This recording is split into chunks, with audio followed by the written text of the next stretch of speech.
BMW. Let's talk about it. We always have like a joke in in the industry that BMW stands for break my wallet. And I honestly think there's like two types of BMW drivers in my opinion.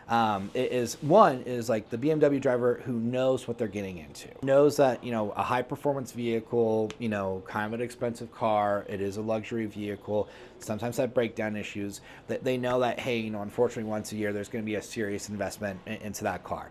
Typically, if I have a BMW or if someone I'm working with has a BMW, we try to kind of gear them to let them know like, hey, the most ideal time to kind of transfer away from a BMW is about 80, 90,000 miles, because we know the next 30, 40,000 miles, we're naturally, just because of time, age, and this is on every vehicle, but particularly on BMWs, there's going to be a serious investment level. So a good time to get rid of it, 80, 90,000 miles, because you're going to get top value. Let's say, hey, I'm going to keep my car here. I'm going to be with the ride. I love my vehicle here. Typically, BMWs are like 150, 200,000 mile car. Don't get me wrong. You can definitely see BMWs with more than 300,000 miles out there. But I would say on average, you're probably going to see BMW kind of get quit at 150 to 200,000 miles.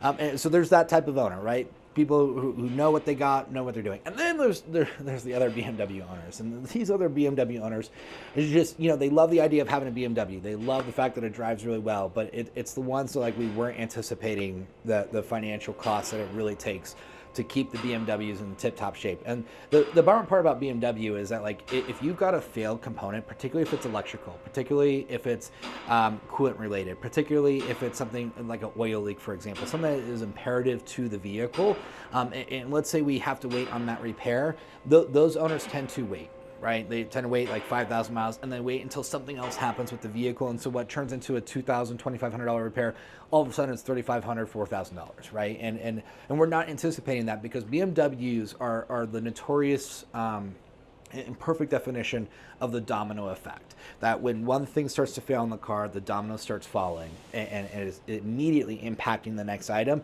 And the longer we let that issue go, the worse that next item gets to the point where it has to be repaired. And so when it comes into the definition of breaking my wallet, that's why I'm talking about why BMWs tend to be 150, 200,000 mile cars, because at that point it is requiring so much maintenance every single year, no matter what the mileage that you're putting onto the car, that it makes more sense to kind of say, hey, this isn't making sense. And BMWs in particular are the epitome of a domino effect, and those dominoes fall probably faster than any other car.